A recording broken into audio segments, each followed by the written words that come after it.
Belum konek. Belum. Ini apa? Bener ya udah. Lagi. Ini mungkin. Catat ini. Ya. Coba. Nanti Di sudah ya. Udah muter. Nah, sudah.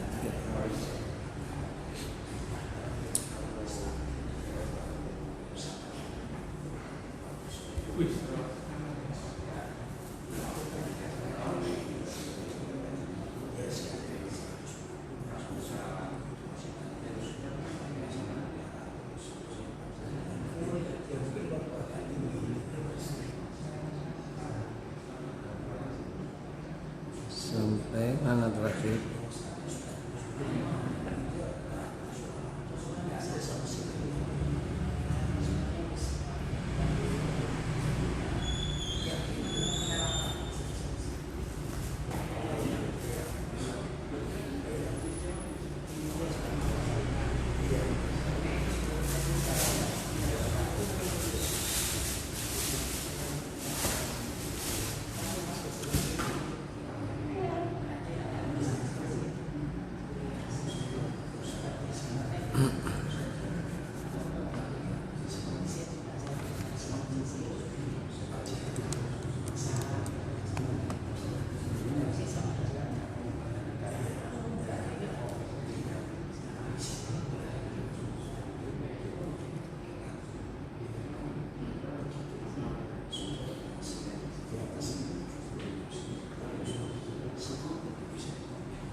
Assalamualaikum warahmatullahi wabarakatuh.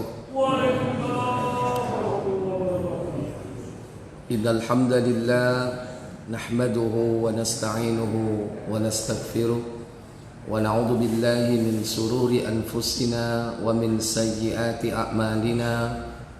Man yahdihillahu fala mudilla lahu wa man yudlil fala hadiya lahu.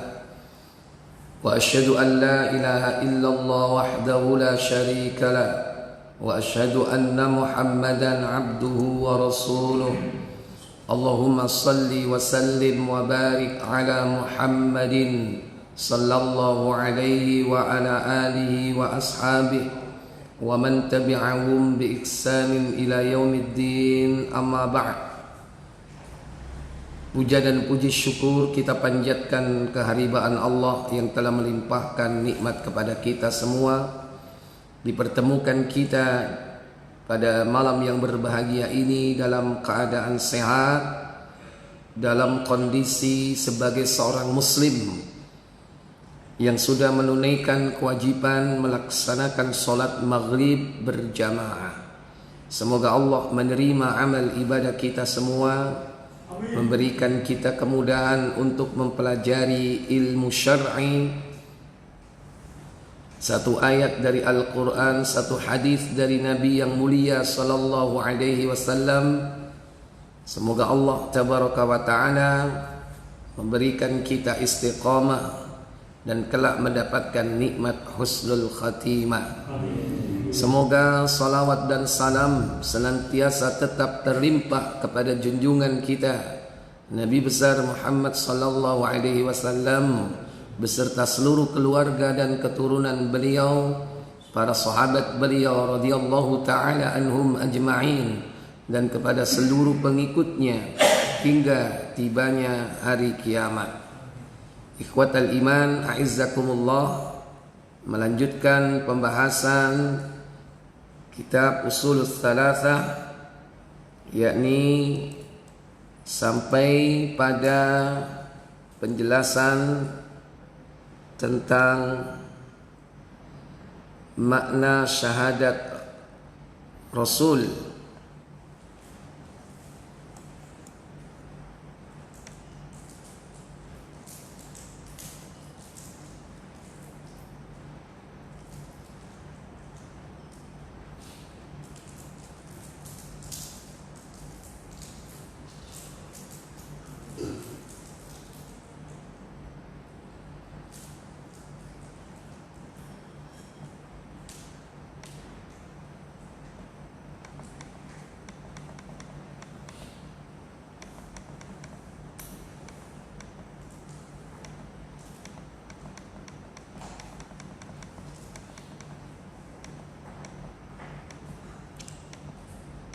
bahwasanya syahadat terdiri dari dua syahadatain, syahadat tauhid dan syahadat risalah.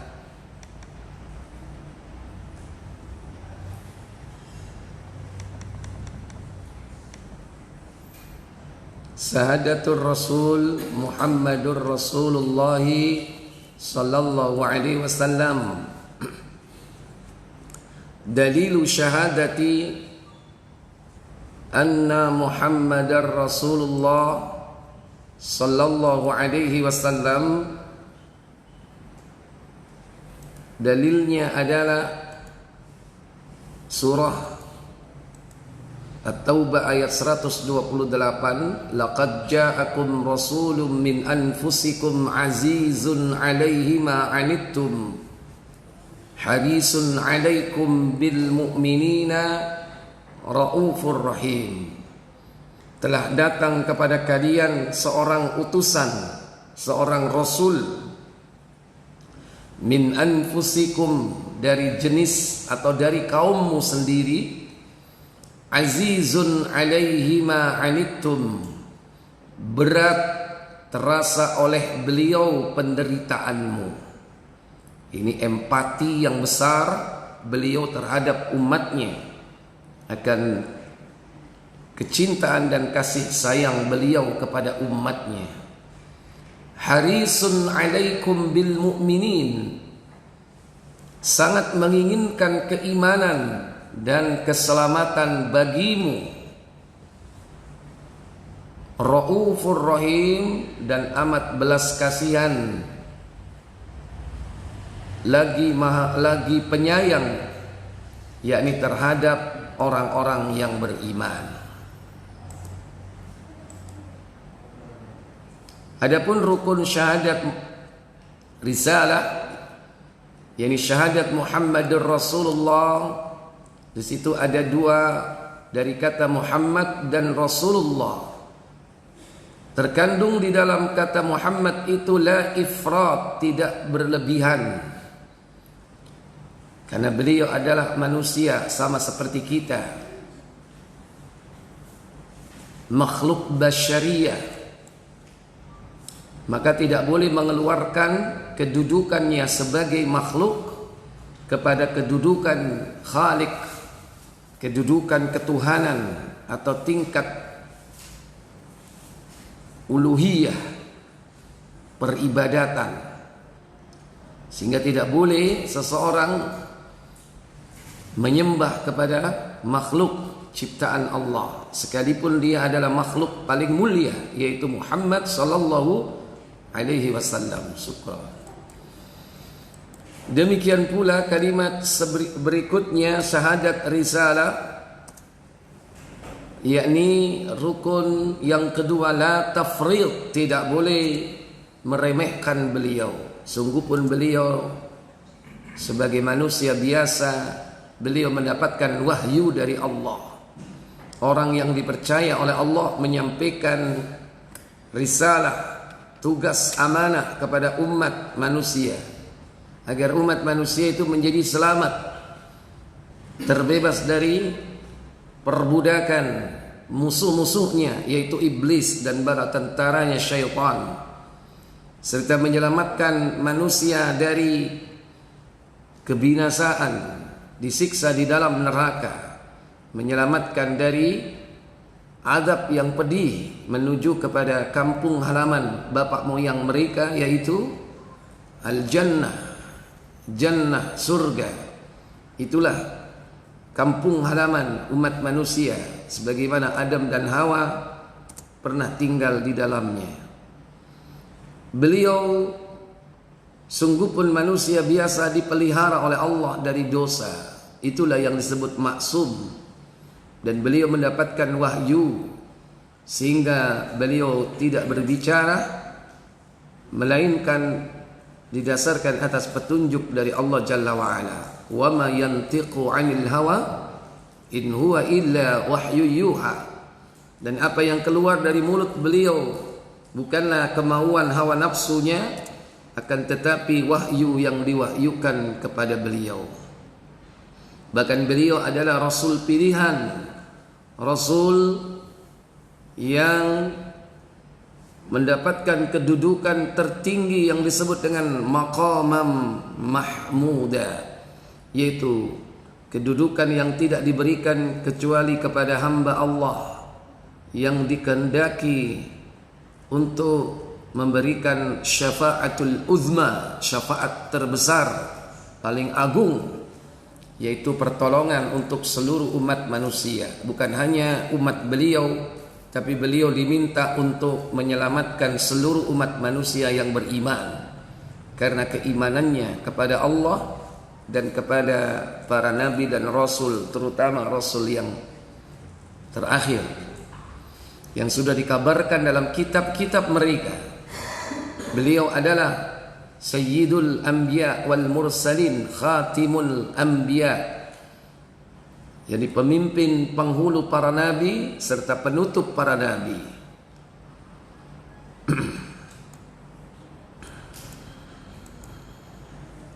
Wa makna syahadati anna Muhammadar Rasulullah, dan adapun makna syahadat bahwasanya Muhammad adalah utusan Allah Jalla wa Ala, yakni ta'atuhu fima amar, mentaati apa saja yang diperintahkan oleh beliau, wa tasdiquhu fima akhbar, dan membenarkan segala berita yang berasal dari beliau, wajtinabu ma naha anhu wa zajar, dan menjauhi segala apa yang beliau larang dan beliau cegah, wa alla yu'badallahu illa bima syara'a, dan bahwa tidaklah Allah disembah illa melainkan bima syara'a, dengan apa yang telah Allah syariatkan. Ini makna syahadat Rasulullah. Yang pertama, ta'atuhu fima amar, ta'atuhu fima amar, mentaati apa yang beliau perintahkan. Kalau orang bersyahadat wa asyhadu anna Muhammadar Rasulullah, maka dia harus mentaati apa yang beliau perintahkan. Sehingga orang beriman apabila diperintah oleh Nabi, tidak ada ucapan yang keluar dari mulutnya melainkan kalimat sami'na wa ata'na, kami dengar dan kami taat. Banyak ayat-ayat Al-Quran yang menunjukkan perintah untuk mentaati Allah dan Rasulnya. Di antaranya surah An-Nisa ayat 59, di mana Allah Jalla Jalaluhu berfirman, Ya ayyuhalladzina amanu ati'ullaha wa ati'ur rasula wa ulil amri minkum. Wahai orang-orang yang beriman. Surat An-Nisa, apa kata Allah? Hai orang-orang yang beriman, taatilah Allah dan taatilah Rasulnya, dan ulil amri di antara kamu. Ya, baik. Di situ disebutkan ati'ullaha wa ati'ur rasul, taatilah Allah dan taatilah Rasul. Ketika Allah perintahkan agar mentaati Allah dan mentaati Rasul, diawali dengan kata ati'u. Berarti mentaati Allah dan Rasul itu mutlak, tanpa reserve, tidak bersyarat. Namun ketika Allah katakan wa ulil amri minkum, dan juga kepada para pemimpin di antara kalian, tanpa diawali dengan ati'u, berarti perintah itu dilaksanakan sesuai dengan syarat. Mentaati ulil amri yakni dengan syarat. Apa syaratnya? Tidak bertentangan dengan perintah Allah dan perintah Rasul.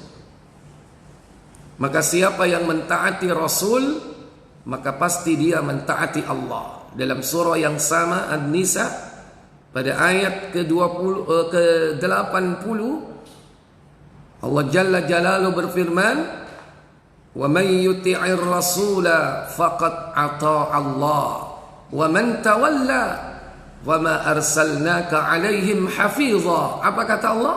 Barang siapa yang mentaati Rasul itu, sesungguhnya ia telah mentaati Allah.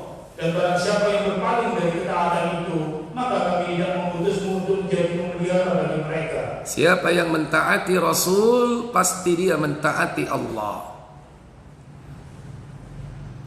Maka orang yang taat kepada keduanya, Allah dan Rasul, Allah akan menjanjikan dikumpulkan bersama orang-orang yang mendapatkan nikmat dari Allah Jalla wa'ala, sebagaimana firman-Nya dalam surah An-Nisa ayat yang ke-69, ayat 69, "Wa may yuti'illaha wa rasulahu faulaika ma'al ladina an'ama Allahu 'alaihim minan nabiyyin was-siddiqin wasyuhada'i was-salihin wa hasuna ulaika rafiqa." Apa kata Allah? Dan barang siapa yang mentaati Allah dan Rasulnya, mereka itu akan bersama-sama dengan orang-orang yang dianugerahi nikmat oleh Allah. Siapa mereka? Yaitu nabi-nabi, Para nabi. Dua, para siddiqin, orang yang berkata jujur, benar. Tiga, orang-orang yang mati syahid, wasyuhada.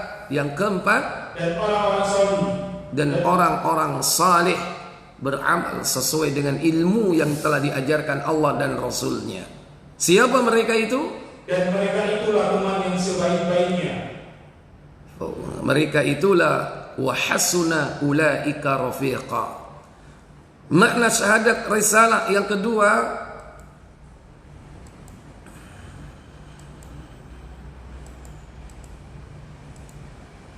kedua, wa tasdiquhu fima akhbar, membenarkan apa yang beliau kabarkan, baik perkara-perkara yang sudah terjadi maupun yang belum terjadi. Yang sudah terjadi pada masa yang lama sebelum beliau diutus, bahkan tentang penciptaan langit dan bumi, penciptaan makhluk, beliau mengabarkan sebagaimana para nabi dan rasul pun mengabarkan, karena bersumber dari Allah, yang Allah mengutus mereka dengan kitab. Ada Taurat, ada Zabur, ada Injil, dan telah dikabarkan tentang bagaimana kisah-kisah sebelumnya. Tetapi kisah yang dikabarkan oleh Nabi kita jauh lebih banyak daripada apa yang telah dikabarkan pada nabi-nabi sebelumnya. Maka di dalam Al-Quran dikabarkan tentang bagaimana kisah Nabi Adam, Nabi Nuh, Nabi Hud, Nabi Saleh, Nabi Ibrahim. Demikian pula Nabiullah Ismail. Demikian pula Nabi di kalangan Al-Asbat, yaitu putra Yakub, Bani Israel. Bagaimana tentang Maryam, Luqmanul Hakim, Ashabul Kahfi. Telah diceritakan dalam Al-Quran tentang peristiwa, yakni kehidupan setelah kematian, kehidupan akhirat yang akan datang, alamul barzakh, yaumul hisab, yaumul mizan, yaumul sirat, yaumul jaza fil jannah atau fil nar. Semua diceritakan oleh Nabi SAW sebagaimana Allah telah mengabarkan kepada beliau. Maka kita harus benarkan. Kalau orang mendustai apa yang diceritakan oleh Nabi, baik perkara yang belum terjadi ataupun yang sudah terjadi, maka berarti cacat syahadatnya, berarti belum sempurna keislamannya, atau bahkan belum dikatakan seorang muslim apabila dia tidak, yakni membenarkan segala apa yang beliau ucapkan. Baik. Kemudian selanjutnya makna syahadat risalah itu wajtinabu ma naha anhu wa zajar. Menjauhi segala apa yang beliau larang dan beliau cegah. Larangan Rasul itu adalah larangan Allah. Karena tidak mungkin beliau melarang sesuatu tanpa bimbingan dari Allah Jalla wa Ala. Demikian pula larangan Rasul itu pasti mengandung hikmah yang besar, bermanfaat untuk kehidupan manusia, baik keselamatan dunia maupun keselamatan akhirat. Karena tidak mungkin beliau melarang sesuatu dan sesuatu itu tidak bermanfaat. Pasti beliau adalah orang yang sangat berharap kepada keselamatan umatnya yang dicintai. Maka tidak mungkin beliau melarang sesuatu sementara sesuatu itu justru kebalikannya bermanfaat bagi orang tersebut. Dan bukti kecintaan Rasul kepada umatnya, maka beliau memberikan konsekuensi bagi umatnya yang mengakui bahwa Nabi Muhammad adalah utusan Allah, maka Nabi kita melarang mereka melakukan perbuatan maksiat. Rasul cemburu apabila umatnya ini melakukan perbuatan maksiat, sebagaimana Allah lebih cemburu kepada hambanya jika hambanya itu telah berbuat maksiat. Dan makna syahadat Muhammad Rasul utusan Allah adalah wa alla yu'badallahu, dan bahwa tidaklah Allah disembah illa bima syara'a, melainkan dengan apa yang telah disyariatkannya. Berarti beribadah sesuai dengan syariat. Tidak boleh beribadah tanpa dasar tuntunan.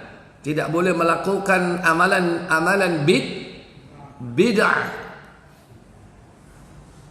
Maka jangan sampai orang mengabdi menyembah kepada Allah dengan syariat yang mereka buat sendiri. Di antara bentuk ibadah kepada Allah adalah doa. Maka tidak boleh orang berdoa dengan tata cara yang mereka ciptakan sendiri dalam berdoa. Demikian pula kalimat-kalimat yang diucapkannya tidak boleh menyimpang dari apa yang telah diajarkan Nabi. Demikian pula tata caranya, demikian pula hitungannya. Maka Allah sudah menetapkan semuanya melalui Nabi kita Muhammad, bagaimana cara beribadah itu kepada Allah. Demikian pula ibadah-ibadah yang lain. Bukan hanya berdoa, termasuk di dalamnya ibadah salat, ibadah puasa. Maka jangan beribadah tanpa dasar syariat. Jangan sampai melakukan salat sementara salat tidak diajarkan oleh Nabi.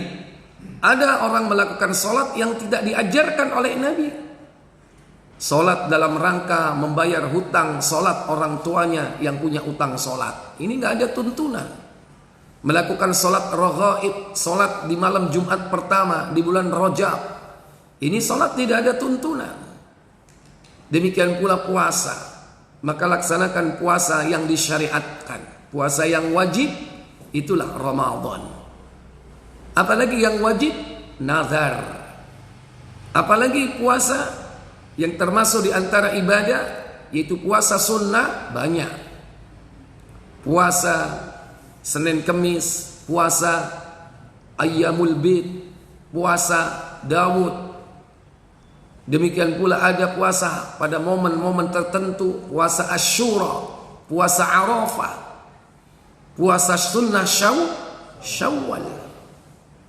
Maka jangan buat puasa-puasa yang tidak disyariatkan. Di antaranya puasa weton, apalagi puasa wisol, ngebleng pati geni. Ada lagi puasa muti, puasa-puasa yang tidak disyariatkan oleh Nabi sallallahu alaihi wasallam. Maka orang yang mengaku dirinya bersyahadat, meyakini bahwa Rasul adalah utusan Allah, konsekuensinya dia harus beribadah sesuai dengan apa yang disyariatkan oleh Rasulullah. Jangan buat ibadah sendiri. Ikhwatal iman, aizakumullah. Beribadah adalah perkara tauqifi, yaitu terima beres, langsung ditetapkan oleh Allah. Dan syariat Allah adalah jalan yang lurus, itulah yang kita minta. Setiap saat minimal 17 kali dalam sehari semalam. Ihdinas siratal mustaqim. Maka menyelisih syariat, ibadah itu tidak akan diterima oleh Allah Jalla wa'ala. Suatu amalan yang dianggap ibadah tanpa dasar contoh dari Nabi, maka hal itu tertolak. Dalam hadis Muslim di nomor 1400 dan 1401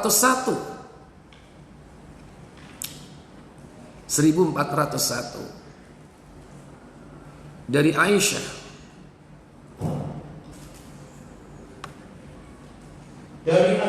radhiyallahu anha, katanya, pada suatu hari Rasulullah SAW memasuki rumahku dengan keadaan gembira. Oh itu salah. 1700 tuh, 701.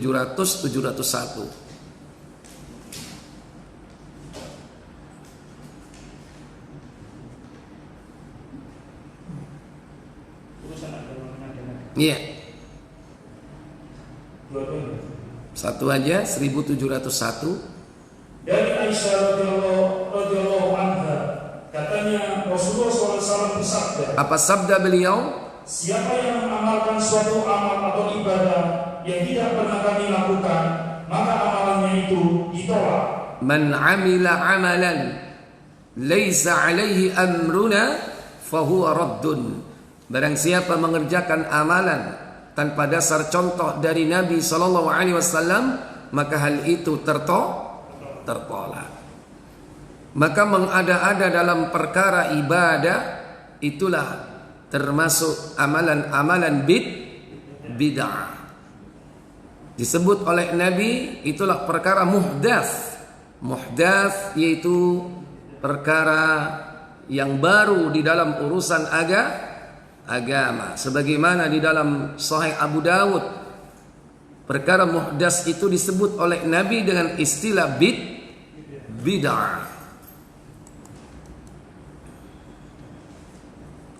Buka Abu Dawud 4607.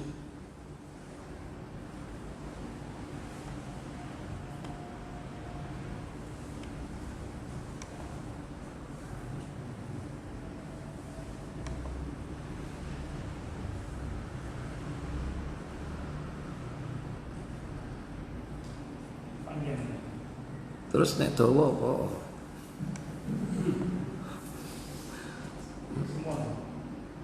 Nanti saya suruh istirahat baru baca lagi. Oke?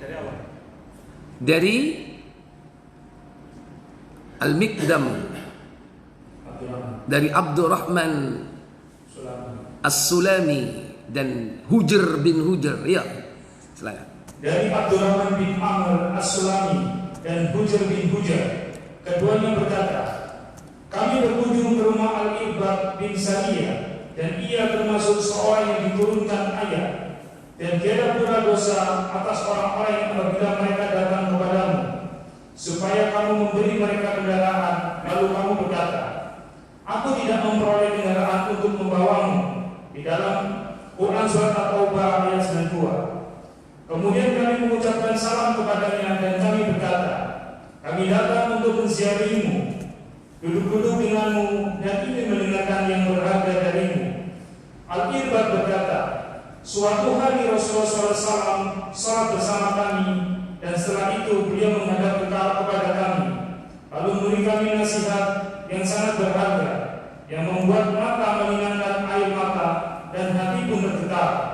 Maka ada seseorang berkata, wahai Rasulullah, seakan-akan ini adalah nasihat perpisahan. Pesan apa yang akan engkau sampaikan kepada kami? Beliau berkata, aku mewasiatkan kepadamu agar bertakwa kepada Allah dan tunduk serta taat meskipun seorang hamba saya yang hitam menjadi pemimpinmu. Sesungguhnya orang-orang yang hidup setelahku akan mendapatkan perselisihan yang banyak. Maka hendaknya kalian berpegang teguh kepada sunnahku dan sunnah khalifah pengganti setelahku yang mendapatkan petunjuk. Peganglah dan genggamlah erat-erat. Berhati-hatilah kalian dengan perkara-perkara yang baru, karena setiap perkara yang baru atau yang diada-adakan adalah bid'ah, dan setiap bid'ah adalah sesat. Ya. Nabi SAW mengatakan, wa iyyakum wa muhdatsatil umur, berhati-hatilah kalian dalam perkara-perkara yang baru. Dalam urusan apa perkara yang baru?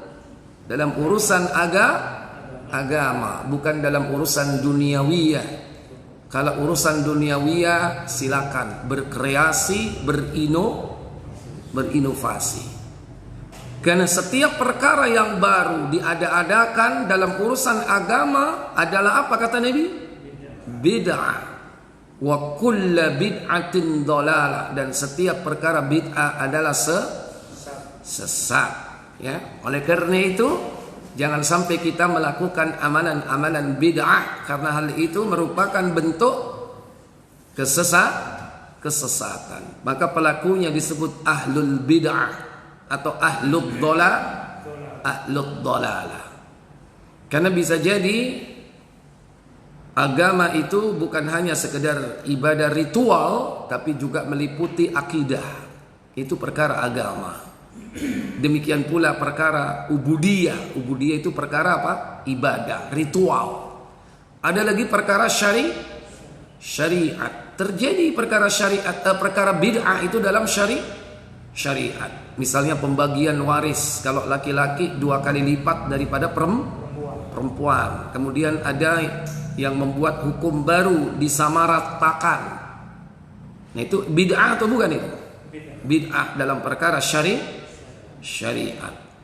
Atau juga ketika hukuman itu harus dibunuh atau dipenggal kepalanya, atau dirajam sampai mati, atau dipotong tangannya, tapi kemudian dia ciptakan bentuk hukuman-hukuman yang menyelisihi hukum Allah, maka itu bid'ah dalam perkara apa? Syariat. Nah, itu. Demikian pula di dalam perkara apa? Perkara muamalah, hukum bersama manusia yang satu dengan manusia yang lain dalam urusan muamalah, hubungan kemanusiaan, dalam perkara jual beli, hutang piutang, sewa menyewa, dan seterusnya.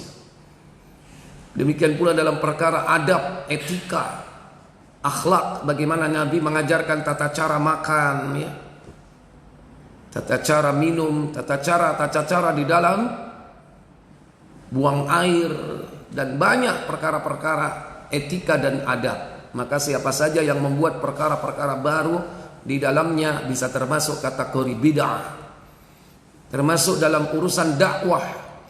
Dakwah itu setelah diberikan contoh kepada kita oleh Nabi dan para sahabat bagaimana dakwah beliau. Nabi tidak pernah dakwah di tempat agama lain. Pernah enggak Nabi berdakwah di gereja? Nah, itu bid'ah dalam perkara dakwah. Dan tidak pernah Nabi berdakwah di tempat ibadah orang lain. Nabi tidak pernah ibadah di sinagog, beribadah di pura, berdakwah di tempat-tempat yakni ibadah orang-orang lain, orang-orang non-muslim. Tidak pernah seperti itu. Atau bahkan Nabi tidak pernah berkolaborasi dalam berdakwah dengan ahli-ahli seni rupa, seni musik. Tidak pernah ada Nabi berdakwah dengan ahli-ahli musik di zaman itu. Padahal musik sudah ada enggak pada saat itu? Sudah ada musik padang pasir. Tadi tidak pernah Nabi berkolaborasi, bekerja sama untuk menarik perhatian Abu Lahab, Abu Jahal.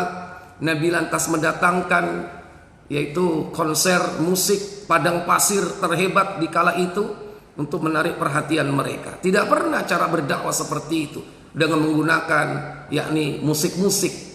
Ya, maka tidak ada cara dakwah dengan pakai gamelan, pakai orkes dan sebagainya. Katanya nada dan dakwah. Itu berarti menyimpang dari apa yang dicontohkan oleh para salafus salafus saleh, yaitu para nabi, nabi kita dan para sahabat. Mereka tidak pernah berdakwah dengan cara seperti itu.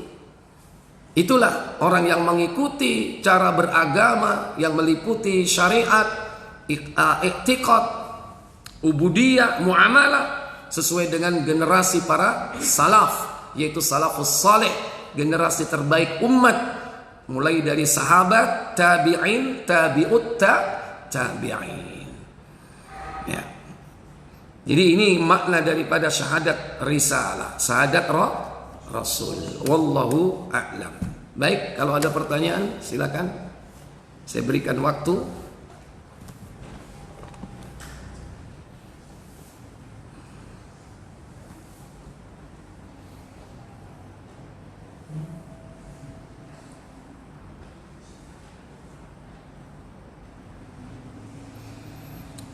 Kata Syekh Utsaimin, makna syahadah anna Muhammadar Rasulullah huwal iqraru bil lisani wal iman bil qalbi. Orang yang meyakini, mengikrarkan syahadat bahwa Nabi Muhammad adalah utusan Allah, yaitu dia ikrarkan secara lisan dan dia imani di dalam hati bi anna Muhammad ibn Abdullah al-Quraisy al-Hashimi, bahwasanya Muhammad bin Abdullah bin Al-Quraisy Al-Qurashi, yakni suku Quraisy Al-Hashimi dari Bani Hashim, Rasulullah, dia adalah utusan Allah Azza wa Jalla ila jami'il khalqi, yakni kepada seluruh makhluk, minal jinni wal insi, sebagai dari kalangan jin dan juga manusia. Kama qala Allah Ta'ala, sebagaimana Allah Ta'ala berfirman, wa ma khalaqtul jinna wal insa illa liya'budun, dan tidaklah aku ciptakan jin dan manusia melainkan agar beribadah kepada aku. Surah Adz-Dzariyat ayat 56. Wala ibadatun lillahi ta'ala illa an tariqil wahyi alladhi ja'a bihi Muhammadun sallallahu alaihi wasallam. Maka tidak ada bentuk peribadatan kepada Allah yang maha tinggi melainkan melalui jalan wahyu yang telah Allah wahyukan kepada Nabi kita Muhammad sallallahu alaihi wasallam. Kama qala ta'ala, sebagaimana firman Allah Ta'ala, tabarakalladzi nazzalal furqana ala 'abdihi liyakuna lil 'alamin nadhira. Maha suci Allah yang telah menurunkan Al-Furqan, pembeda yang hak dan yang batil, kepada hambanya agar menjadi peringatan untuk seluruh alam semesta.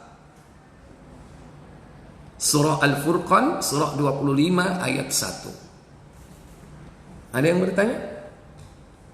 Silakan.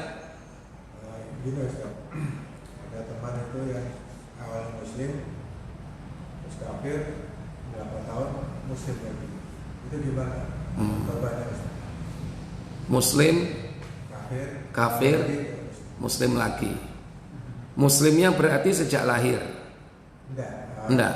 Ikut kena nikah. Masih nismo, berarti dia mu'alaf. Ya, enggak, maksudnya ikut istri. Dia asalnya non muslim. Asalnya muslim. Muslim. Kawin sama orang kafir, dia ikut kafir. Terus balik lagi. Karena istrinya meninggal, balik lagi. Oh ya, jadi awalnya dua sudah muslim. Iya. Itu gimana Ustaz? Ya, baik. Berarti dia Islamnya sudah sejak kecil. Karena dalam agama Islam, orang itu dikatakan muslim apabila orang tuanya, bapak ibunya muslim, maka anaknya yang lahir pasti muslim. Itu sudah menjadi ketetapan. Ya. Jadi nggak perlu pakai disuruh syahadat lagi, padahal orang tuanya muslim, bapak ibunya muslim. Tidak perlu pakai syahadat. Kalau orang lain kan pakai diapakan? Ada yang istilahnya di bab nggak perlu ya. Kalau dia bapak ibunya muslim berarti dia menjadi seorang muslim. Ketika dia sudah dewasa mau menikah, kepencut gadis cantik tapi beragama kafir, non muslim, maka berarti dia telah murtad. Di dalam Islam hukum orang yang murtad itu diapakan? Rajam itu kalau melakukan apa zina setelah menikah. Kalau dalam Islam murtad itu hukumnya diqisas dah, bukan diqisas dibunuh. Nah, tapi negeri kita ini tidak menerapkan hukum Islam. Orang murtad banyak kan di negeri kita. Banyak, mereka bisa bebas berkeliaran ya, karena tidak memakai hukum Islam. Nah, kalau tidak ditegakkan hukum Islam, nanti bisa jadi Allah yang akan menghukum. Terserah nanti caranya Allah menghukum, baik di dunia atau paling tidak nanti di mana dihukum? Di akhirat. Hukum dunia dan akhirat lebih pedih mana? Lebih pedih hukum akhirat daripada hukum dunia. Mereka bisa bebas berkeliaran di muka bumi ini. Nah, bagaimana kalau dia kemudian kembali lagi menjadi muslim? Maka di dalam Islam orang yang melakukan kekufuran, kesyirikan, kemudian dia bertobat, maka diterima tobatnya apabila dia taubatan nasuha. Diterima. Karena istrinya kemudian meninggal, akhirnya dia pengen nikah lagi, ketemu perempuan muslim, masuk Islam lagi. Berarti ini mlebu agama karena wong wedok. Kalau itu terjadi, maka benar kata Nabi, "Faman kana hijratuhu ilallahi wa rasulihi fa hijratuhu ilallahi wa rasulihi." Barang siapa yang hijrahnya karena Allah dan Rasulnya, maka dia akan mendapatkan pahala dari Allah dan Rasulnya. Faman kana hijratuhu ilad dunya yusibuha, apabila dia hijrah karena dunia yang hendak ia peroleh, awim ra'atin yang kihuha, atau karena wanita yang hendak ia nikahi, fa hijratuhu ila ma hajar ilai, maka dia akan mendapatkan pahala hijrah sesuai dengan niatnya itu. Jadi dia niatnya pengen mendapatkan wanita. Tapi kalau dia niatnya bukan karena wanita, memang betul-betul karena Allah, dia mencari kebenaran, kembali lagi kepada agama Islam, dia bertobat dari kekufuran dan kesyirikannya, dia kembali kepada agama yang hak, maka Allah terima tobatnya. Tapi kalau memang betul-betul dia tobat nasuha, kepethuk wong wedok ayu meneh, dia tidak akan berubah dalam keyakinannya, tetap sebagai seorang muslim. Kalau dia berubah lagi, ketemu yang lebih cantik tapi bukan muslim, tapi agama lain, mau ketemu Kristen melebu Kristen, ini ketemu Hindu melebu Hindu, berarti dia mempermainkan Islam. Orang seperti itu akan dikunci mati hatinya oleh Allah Jalla wa'ala, tidak akan bisa kembali kepada Allah. Umumnya begitu. Baik, silakan adani dulu.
Baik, saya lanjutkan dikit. Wa muqtadi hadhihi syahadati, dan konsekuensi dari persaksian tersebut, yakni asyhadu anna Muhammadar Rasulullah, an tasdiqa Rasulullah sallallahu alaihi wasallam fi ma akhbar, yakni membenarkan Rasulullah sallallahu alaihi wasallam tentang kabar yang beliau sampaikan. Wa anta mathala la amrahu fima amar wa antam tathila, dan senantiasa mengerjakan amarahu, perintahnya, fima amar, sesuai dengan apa yang diperintahkan. Wa antajtaniba ma anhu naha wa zajar, menjauhi segala apa yang beliau larang. Wa alla ta'budallahu wa alla tu'badallahu illa bima syara'a, dan bahwasanya tidak boleh Allah diibadahi melainkan sesuai syariat. Wa muqtadi hadhihi syahadah, dan konsekuensi dari syahadat tersebut aidan juga alla ta'taqida, yakni tidak memiliki i'tiqad anna li rasulillahi, bahwasanya Rasulullah itu memiliki haqqan fi rububiyyati wa tasrifil kauni, yaitu hak di dalam perkara rububiyah, penciptaan, wa tasrifil kauni, atau di dalam mengatur alam semesta, au haqqan fil ibadah, dan beliau tidak memiliki hak untuk dalam urusan peribadatan. Bal huwa sallallahu alaihi wasallam abdun la yu'bad, bahwasanya bahkan beliau sallallahu alaihi wasallam adalah seorang hamba, bukan yang diibadahi. Wa rasulun, bahwa dia adalah utusan Allah, la yakdzibu, tidak boleh mendustainya. Wa la yamliku li nafsihi wa la li ghairihi syai'an minan naf'i aw dhar, dan beliau tidak mampu atas dirinya atau atas selain dirinya dalam mendatangkan manfaat atau madarat, illa ma syaa Allah, kecuali yang telah dikehendaki oleh Allah Jalla wa Ala. Kama qala ta'ala, sebagaimana firman Allah Ta'ala fi suratil An'am, dalam surah Al-An'am ayat 50, qul la aqulu lakum indi khazainullahi wa la a'lamul ghaiba, katakan Muhammad bahwa aku tidaklah mengatakan kepada kalian bahwa aku memiliki perbendaharaan yang ada pada Allah, dan tidaklah aku mengetahui perkara yang gaib. Wala aqulu lakum inni malak, dan aku tidak mengatakan kepada kalian bahwa aku adalah malaikat. In attabi'u, melainkan aku hanya mengikuti illa ma yuha ilayya, yakni apa saja yang telah diwahyukan kepada aku. Fahuwa abdun ma'murun yattabi'u ma amara bih, maka beliau adalah seorang hamba yang diperintah untuk mengikuti apa yang diperintahkan Allah. Wa qala Allah Ta'ala, sebagaimana firman Allah Ta'ala, yakni di dalam surah Jin, surah yang ke-72 pada ayat 21 dan 22. Silakan dibaca. Qul inni la amliku lakum darra wala rasyada, qul inni lan yujirani minallahi ahadun walan ajida min dunihi multahada. Kata Allah, katakanlah Muhammad, sesungguhnya aku tidak kuasa mendatangkan sesuatu kemudaratan pun kepadamu, dan tidak pula suatu kemanfaatan. Katakanlah Muhammad, sesungguhnya aku sekali-sekali tiada seorang pun yang dapat melindungiku dari azab Allah, dan sekali-sekali aku tidak akan memperoleh tempat berlindung selain daripadanya. Baik. Wa bihadza ta'allama annahu la yastahiqqul ibadata. Dari ayat inilah kalian mengetahui bahwasannya tidak memiliki hak sedikit pun, yakni dalam urusan diibadai, la Rasulullah sallallahu alaihi wasallam, baik beliau adalah utusan Allah, wala min dunih, dan juga selain dari beliau, mim makhlukin, dari jenis makhluknya. Wa annal ibadata laysat illa Allah Ta'ala wahda, dan bahwasanya peribadatan itu hanya diperuntukkan kepada Allah semata. Kama qala ta'ala fi suratil an'am, sebagaimana Allah berfirman dalam surah Al-An'am surat yang ke-6 pada ayat 162 sampai dengan 163. Qul inna salati wa nusuki wa mahyaya wa mamati lillahi rabbil alamin la syarika lah wa bidzalika umirtu wa ana awwalul muslimin. Apa kata Allah? Katakanlah Muhammad, sesungguhnya salatku, ibadahku, hidupku dan matiku hanyalah untuk Allah, Rabb semesta alam. Tiada sekutu baginya, dan demikian itulah yang diperintahkan kepadaku, dan aku adalah orang yang pertama-tama menyerahkan diri kepada Allah. Ya. Wa anna haqqahu sallallahu alaihi wasallam, dan bahwasannya hak beliau Nabi kita Muhammad sallallahu alaihi wasallam adalah antanazzalahul manzilah, bahwasannya kalian harus mendudukkan beliau sesuai dengan kedudukan allati anzalahu Allah Ta'ala, sebagaimana kedudukan yang telah Allah turunkan hanya untuk beliau. Wa huwa annahu abdullah wa rasuluh, bahwasanya beliau adalah hamba Allah dan utusannya, salawatullahi wassalamuhu alaih. Semoga Allah memberikan salawat dan salam atas beliau. Berarti penjelasan tentang syahadat Rasul sudah selesai. Berarti rukun Islam yang pertama syahadatain, 2 kalimat syahadat. Setelah itu besok pada pertemuan yang akan datang kita akan memasuki pembahasan tentang rukun Islam yang kedua, yaitu as-salawatul khams, yaitu menegakkan salat fardu 5 waktu. Wallahu a'lam. Baik, silakan pertanyaan lagi, saya beri waktu.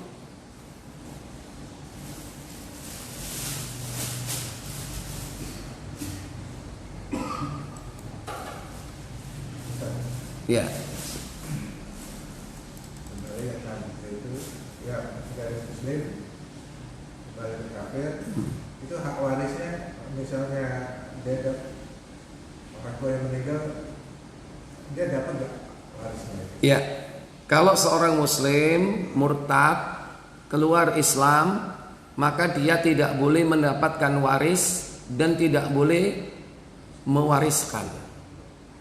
Dia tidak diwarisi dan tidak mendapatkan warisan. Dia termasuk putus haknya. Kalau dia punya orang tuanya meninggal, dia tidak mendapatkan waris. Kalau dia punya anak, anaknya muslim, dia kafir, anaknya tidak berhak atas bapaknya yang kafir ini. Jadi anaknya nggak berhak mendapatkan warisan dari orang kafir, dan kita pun tidak mendapatkan hak warisan dari orang tua. Kalau kita misalnya menjadi kafir atau murtad. Nah, kalau dia kembali muslim lagi, maka haknya kembali. Ya. Maka yang berlaku pada saat itu dia posisi sebagai muslim atau non muslim. Ketika dia hijrah kembali, bertobat dari kekufuran dan kesyirikan, kemudian menjadi seorang muslim kembali, maka hak-hak keislamannya kembali. Dan bukan hanya waris, haknya banyak. Hakul muslim lil muslim, hak muslim yang satu dengan muslim yang lain sab'un, ada 7 hak muslim. Pertama, iyadatul marid, yaitu mengunjungi orang sakit. Ini hak muslim satu dengan yang lain. Ijabatud dakwah, yaitu memenuhi undangan. Kalau kita diundang, wajib kita datang. Kecuali undangannya ada acara yang tidak syar'i. Sampai diundang, ono ngebor nang dukur panggung, nggak wajib datang. Kecuali kalau undangan itu tidak ada perkara-perkara maksiat, kita wajib datang. Kalau ada perkara menyimpang dalam ajaran agama atau maksiat, maka gugur kewajiban itu. Iyadatul marid, ijabatud dakwah, wa tasmiyatil atis, mendoakan orang yang bersin. Hasyim, alhamdulillah, kita doakan yarhamu Allah. Yang keempat yaitu wa nasrul mazlum, menolong orang yang terzalimi. Saudara kita yang terzalimi, kita wajib menolongnya. Ini wa nasrul mazlum. Kemudian yang kelima yaitu wa ibrarul qasam, menepati sumpah. Ibrarul qasam, menepati sumpah atau janji. Kalau kita sudah berjanji, bersumpah, harus kita tepati. Ini yang kelima. Kemudian yang ketujuh, yang keenam yaitu wattiba'ul janazah, mengiringi jenazahnya. Itu hak muslim yang satu dengan muslim yang lain. Dan yang terakhir wa ifsa'us salam atau waraddus salam, menjawab salam. Ada saudara kita mengucapkan salam, kita wajib menjawabnya. Kemudian ada lagi al-muslim akhul muslim. Muslim itu saudara muslim yang lain. Apa di antara hak-haknya? Kullul muslim alal muslim haram. Setiap muslim yang satu dengan muslim yang lain haram. Damuhu, darahnya. Wa irduhu, kehormatannya. Wa maluhu, haram harta bendanya. Damu, haram darahnya. Tidak boleh ditumpahkan darahnya. Tidak boleh dibunuh. Artinya memukul saja nggak boleh, apalagi sampai mati. Yang kedua, wa irduhu, haram kehormatannya. Tidak boleh dijatuhkan nama baiknya. Dijatuhkan citranya, harga dirinya, depan orang umum dijatuhkan harga dirinya, nggak boleh, itu haram hukumnya. Kemudian yang ketiga, yakni wamaluhu, haram harta bendanya, tidak boleh hartanya diambil dengan cara zalim, dengan cara batil. Ini hak muslim antara muslim yang satu dengan muslim yang lain. Ketika dia hijrah kembali atau kembali kepada Islam, tobat dari perbuatannya murtad, kemudian dia masuk Islam lagi, maka seluruh hak-haknya sebagai muslim kembali juga. Waris dia dapat, mewarisi dan mendapatkan warisan. Itu hak-haknya semuanya itu. Maka berlaku pula bagi sesama yang dikategorikan sebagai muslim atau muslimah. Wallahu a'lam. Baik. Ada lagi pertanyaan? Saya cukup. Kalau misalnya dia nggak mau terima hukum Islam gimana Ustaz? Ya berarti dia belum murni masuk Islam berarti. Enggak, maksudnya yang warisnya itu. Enggak. Nggak mau mengikuti Hukum Islam. Ya, mau dapat warisan masa nggak mau? Ya kan? Berarti aneh orang ini. Pasti maulah, insya Allah. Cuman mungkin barangkali tidak teredukasi, ya. Tidak mendapatkan pencerahan. Makanya orang itu harus selalu menuntut ilmu supaya tidak gampang menolak, supaya orang itu tercerahkan. Ada subhat-subhat barangkali yang ada dalam pikirannya. Nah itu perlu dibersihkan subhat-subhat itu. Baik, saya pikir cukup kita tutup kafarat majelis. Subhanakallahumma wa bihamdik asyhadu an la ilaha illa anta astaghfiruka wa atubu ilaik. Wassalamualaikum warahmatullahi wabarakatuh.